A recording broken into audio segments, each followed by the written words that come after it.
बिस्मिल्लाहिर्रहमानिर्रहीम।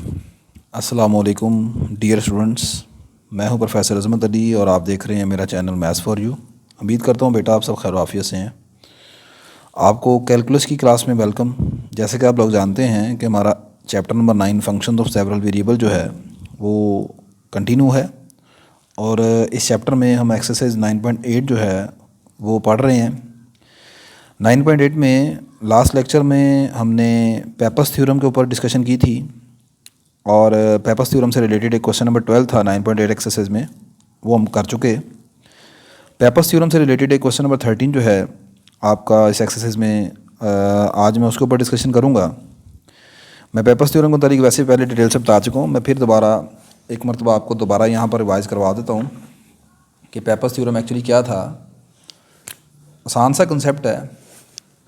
देखें मेरे पास ये एक ऑब्जेक्ट है, 2D फिगर है और इसका कुछ भी एरिया है, सपोज़ वो एरिया ए है। मेरे पास ये प्लेन में एक लाइन है जिसके अबाउट मैंने इस ऑब्जेक्ट को रिवॉल्व करना है यानी घुमाना है, ठीक है। इसके अबाउट मैंने इसको मूव करना है। पेपर्स थ्योरम ये कहता है कि सबसे पहले आप इसके ऑब्जेक्ट के सेंटर से लेकर इस लाइन तक का डिस्टेंस मालूम कर लें और उसको हम कह देते हैं रेडियस आर। ज़ाहिर सी बात है जब ये घूमेगा तो ये घूम के इतना इधर आएगा डिस्टेंस, तो वो रेडियस आर बन जाएगा। ये जो डिस्टेंस है इसके सेंट्रॉइड से लेकर इस लाइन तक का उसको हम आर कह देते हैं। अब इस आर की मदद से हम ये जो सर्कल बनेगा आफ्टर रिवॉल्विंग उसका सर्कमफ्रेंस मालूम करेंगे, that is equal to 2 pi R. Circumference of circle का फार्मूला आप जानते हैं। अच्छा, अब फाइनली पेपर्स थ्योरम कहता है कि जो वॉल्यूम वी का फार्मूला बनेगा वो सिंपल ये होगा कि इस ऑब्जेक्ट का एरिया ए मल्टीप्लाई कर देंगे उसको इस सर्कमफ्रेंस से सी से, ठीक है जी। ये सिंपल पेपर्स थ्योरम है। किसी ऑब्जेक्ट, कोई भी ऑब्जेक्ट जिसको आपने रिवॉल्व करना है उसका एरिया, फिर उसके सेंटर से लेकर इस लाइन जिसके अबाउट आपने इसको घुमाना है वो डिस्टेंस, वो रेडियस आर के इक्वल होगा, ठीक है।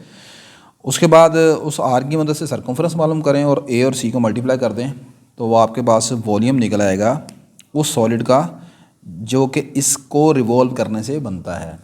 बस ये छोटा सा कंसेप्ट है और क्वेश्चन नंबर 13 आपके सामने है। कहता है जी कि a rectangular area whose length and breadth are 4 and 2। एक रेक्टेंगल है जिसकी ब्रेथ 4 है और लेंथ 4 और ब्रेथ 2 है respectively, and whose centroid is 4 3 और उसका सेंट्रॉइड जो 4 3 है, इज़ रिवॉल्व, उसे रिवॉल्व किया गया straight line X is equal to 9 के about, straight line Y is equal to -5 के about, straight line Y is equal to -x के अबाउट। आपसे कहा जा रहा है कि find the volume generated in each case. इन तीनों केसेस में जो वॉल्यूम जनरेट होगा यानी जो सॉलिड बनेगा उसके पीछे रिवॉल्व करने के बाद उसका वॉल्यूम आपने बताना है। फिगर आपके सामने है जी। ये मेरे पास रेक्टेंगल है जिसकी लेंथ उसने बताई थी 4 है, विथ उसकी 2 है। ये इसका सेंटर आ गया 4 3। ये मैंने वाई एक्सिस एक्स एक्सिस के ऊपर उसको प्रॉपरली ड्रा कर लिया है, आपके सामने है। अब पहला केस है जब मैं इसे axis equal to line axis equal to 9 के अबाउट रिवॉल्व करूँगा। ये मेरी लाइन एक्सिस इक्वल टू 9 आ गई, ये एक्स एक्सिस पर मैंने नंबरिंग की हुई है। अब आप चेक कर लें कि मुझे क्या चाहिए। सबसे पहले इस रेक्टेंगल के सेंटर से लेकर इस लाइन तक का डिस्टेंस। तो रेक्टेंगल का जो सेंटर है वो है उसमें एक्स है 4 यूनिट और लाइन है एक्स इक्वल टू 9। तो मुझे बताएं 4 से लेकर 9 तक कितने यूनिट बनते हैं? 5 यूनिट बनते हैं। इसका मतलब ये है कि यहाँ पर जो रेडियस आर की वैल्यू है वो मेरे पास कितनी होगी? 5 यूनिट होगी। उसकी मदद से मैं सर्कमफ्रेंस सी मालूम कर लूँगा जो कि आ जाएगा 2 पाई आर यानी 10 पाई, ठीक है ना। तो और दूसरी बात एक मुझे चाहिए इस रेक्टेंगल का एरिया जिसको मैंने घुमाना है। तो इस रेक्टेंगल का एरिया क्या होगा? रेक्टेंगल का एरिया आप जानते हैं लेंथ मल्टीप्लाई बाय विथ 4 2 8। बस क्वेश्चन खत्म हो गया। 8 को 5 से 10 पाई से मल्टीप्लाई करेंगे तो 80 पाई। इसका जवाब भी मैंने ज़बानी आपके सामने निकाल दिया है। Here area of the rectangle represented in figure 1 is 4 × 8 आ गया। Further distance of center C4 3 from x is equal to 9 is 5 unit. So when we revolve the rectangle in figure 1 about the line x is equal to 9, the circumference of the circle that formed here is 2 pi r। r आपके पास 5 unit है यहाँ पर, which is equal to 10 pi आ गया। So by using Pappus theorem, volume of the solid is given by area of the rectangle multiplied by the circumference of the circle 8 × 10 pi, that is 80 pi cubic unit। देखा कितना आसान सा है आपके पास ये। Next, about the line y is equal to -5। अब y is equal to -5 ये लाइन आपकी नीचे है, ये आपकी रेक्टेंगल है जिसका सेंटर 4 3 है। अब आप मुझे बताओ 4 3 इस सेंटर से लेकर y इज इक्वल टू -5 तक आप नीचे आएंगे तो कितने यूनिट बन जाएंगे। देखो जी, आपके पास यहाँ पर अब आपने लॉन्ग y एक्सिस चलना है, तो y एक्सिस से मुराद ये हाइट आपने मालूम करनी है। जब आप सेंटर से गौर करें तो सेंटर में y की वैल्यू 3 है, जो सेंटर दिया हुआ ना आपको 4 3, तो उसमें y की वैल्यू 3 है, यानी कि ये जो सेंटर है x एक्सिस से 3 यूनिट ऊपर है। तो अब 5 यूनिट मजीद नीचे आ जाएंगे, तो -5 + 3 नहीं कर देना, 5 यूनिट नीचे आना, तो टोटल आपके पास ये 8 यूनिट की हाइट बनती है। इसका मतलब मेरा जो रेडियस बनता है सेंटर से लेकर इस लाइन तक वो 8 यूनिट है। इसका मतलब मैं अगर जब सर्कमफ्रेंस निकालूंगा तो 2πr यानी 16 पाई यूनिट आ जाएगा। और वॉल्यूम इस एरिया ऑफ रेक्टेंगल मैं पहले मालूम कर चुका हूँ, उसको मल्टीप्लाई कर लेते हैं। Here distance of the center C43 from the line y equal to -5 is 8 unit.